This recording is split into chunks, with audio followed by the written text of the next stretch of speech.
आकर रण में ललकारी थी, वह झांसी की झलकारी थी। गोरों को लड़ना सिखा गई, रानी बन जौहर दिखा गई।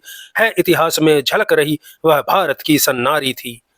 राष्ट्रकवि मैथिली शरण गुप्त जी की ये पंक्तियां वीरांगना झलकारी बाई के राष्ट्रभक्ति के प्रति उनके बलिदान, अदम्य साहस और शौर्य का प्रमाण है।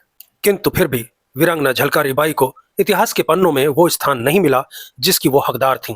लेकिन कहते हैं ना कि योग्यता और वीरता छुपाए नहीं छुपती, इतिहास में वो अपना स्थान बना ही लेती है। 1857 की क्रांति के बाद भले ही आरंभिक समय में इतिहासकारों ने वीरांगना झलकारी बाई के योगदान को कम करके आंका हो, किंतु फिर भी सामाजिक लेखकों ने उनके विषय में कहीं ना कहीं कुछ ना कुछ लिखा अवश्य है, और वही इतिहास के पन्नों में दर्ज होता चला गया। वास्तव में इतिहास के पन्नों में कुछ ऐसे नाम हैं जिनकी वीरता के विषय में सुनकर रोंगटे खड़े हो जाते हैं, जिनकी बहादुरी सिर्फ किताबों का हिस्सा नहीं बल्कि एक प्रेरणा है। ऐसी ही शेरनी थी वीरांगना झलकारी बाई। आज हम जानेंगे उस अदम्य साहसी महिला के बारे में जिसने रानी लक्ष्मीबाई के लिए अपनी जान की परवाह किए बिना अंग्रेजों से मुकाबला किया और झांसी के किले को बचाने में निर्णायक भूमिका निभाई। 22 नवंबर 1830 को झांसी के ग्राम भोजला में कोरी जाति के सदोबा और यमुना के घर जन्मी झलकारी जब 6 वर्ष की थी तभी उनकी माता का देहांत हो गया था। झलकारी को पिता ने खूब लाड़ प्यार से पाला था। बाल्यावस्था में ही भोजला ग्राम के मुखिया के घर डकैती डालने आए डाकुओं को झलकारी ने भागने पर विवश कर दिया था। बाल्यावस्था में ही जंगल से लकड़ियां लाते समय चीते को कुल्हाड़ी से ही मार गिराया था। सदोबा अक्सर झलकारी को भारत के वीर सपूतों की कहानियां सुनाया करते थे। महापुरुषों की शौर्य गाथा सुनकर झलकारी बड़ी हुई। 13 वर्ष की आयु में झलकारी का विवाह पूरन कोरी के साथ संपन्न हुआ, किंतु गौना 5 वर्ष के बाद हुआ। झलकारी बाई रात दिन तीर तलवार चलाना सीखती रहती थी। झांसी में रानी लक्ष्मीबाई ने हल्दी कुमकुम के त्योहार पर नगर की सभी नववधुओं को आमंत्रित किया, जहां झलकारी बाई की भेंट रानी से हुई। झलकारी को देखकर महारानी लक्ष्मीबाई स्वयं आश्चर्यचकित थीं, क्योंकि झलकारी बाई महारानी लक्ष्मीबाई की हूबहू हमशक्ल थी। महारानी लक्ष्मीबाई को यह जानकर अत्यंत प्रसन्नता हुई कि झलकारी बाई शस्त्र विद्या में भी निपुण है। झलकारी बाई के द्वारा तीर तलवार चलाने के कौशल, उनके पराक्रम तथा साहस को देखते हुए महारानी लक्ष्मीबाई ने झलकारी बाई को दुर्गा दल का सेनापति नियुक्त कर दिया। भयंकर जाड़े के दिनों में भी झलकारी बाई शस्त्र अभ्यास करती ही रहती थी। एक दिन शस्त्र अभ्यास के दौरान उनकी बंदूक की गोली एक जानवर को लगी। इस बात का लाभ उठाते हुए गांव के ही कुछ लोगों ने झलकारी के खिलाफ षड्यंत्र रचते हुए ये अफवाह उड़ा दी कि झलकारी की बंदूक की गोली से एक बछिया मारी गई। गौहत्या के अपराध में पंचायत झलकारी बाई को कठोर दंड देना चाहती थी, किंतु महारानी के हस्तक्षेप के कारण सत्य का पता लगाया जा सका। वास्तव में वो बछिया मरी नहीं थी। बछिया के मालिक ने उसे अपने एक रिश्तेदार के यहाँ पहुंचा दिया था, किंतु फिर भी बछिया को क्षति पहुंचने के कारण पंचायत के आदेश पर झलकारी व उसके पति को एक पंगत को भोजन कराना पड़ा। 1857 की क्रांति का बिगुल बज चुका था। क्रांति बैरकपुर छावनी से आरंभ होकर झांसी तक पहुंच चुकी थी। चूंकि गंगाधर राव की मृत्यु के बाद अंग्रेजों द्वारा किले पर अधिकार कर लिए जाने से लक्ष्मीबाई रानी महल में आकर रहने लगी थी और किले पर अंग्रेजों ने अधिकार कर लिया था।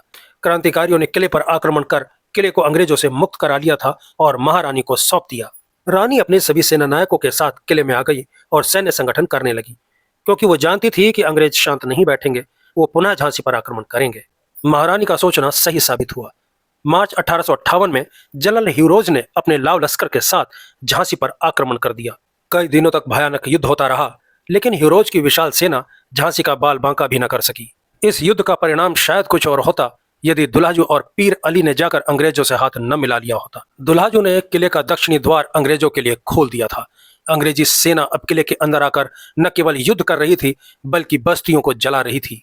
ऐसे समय में झलकारी बाई ने न सिर्फ युद्ध कौशल दिखलाया बल्कि कुशल रणनीति का भी परिचय दिया। महारानी लक्ष्मीबाई को किले से बाहर निकालने के लिए झलकारी बाई ने रानी बनकर के युद्ध आरंभ कर दिया। इसी मौके का फायदा उठाकर महारानी अपनी पीठ पर दामोदर राव को बांधकर कुछ सैनिकों के साथ भांडेरी फाटक से, जहां पूरन कोरी और भाव बख्शी तैनात थे, वहां से बाहर चली जाती हैं।